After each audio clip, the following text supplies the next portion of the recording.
Morning, people. PA Country Joe here. It is the morning of May 14th.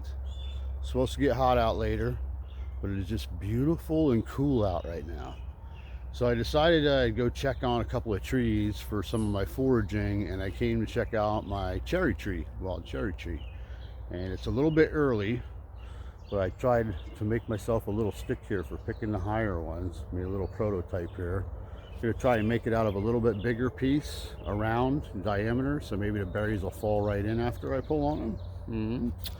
But I'll turn it around here and I'll show you. They're not quite ready yet, but this is what you're looking for if you see cherries.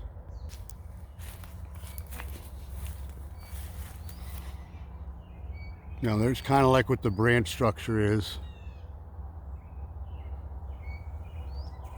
Here's what your leaves look like. Underside, and here's your cherries. Oh, just knocked one off, darn it. Okay, you'll see these cherries are kind of a bright red and green right now, but they go all the way up. I can't get to most of them, but they'll turn basically almost like a black cherry, like a blackish color when they're really sweet and starting to fall off onto the ground. But I got to keep up on them. You have to keep up on them because the birds love them.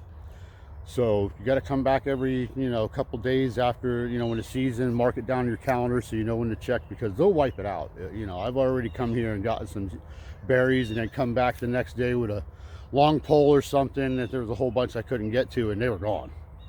So you got to keep on it. So we're going to move on out here. We're going to go check on a mulberry tree that I found out here in the woods. Now this is on a farmer's land. It gives me permission to hunt, and I forage on the property here, look for mushrooms and stuff. But one of the things I have to bring up is this is a planted field. So I'm using my Rad Power bike. I love this bike. I'm getting older now. My arthritis has me partially handicapped some days, most days.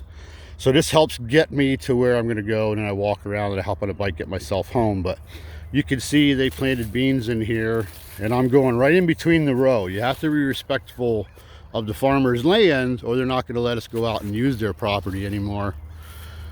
There's another big tree right there, a big cherry tree. It's going to start coming on.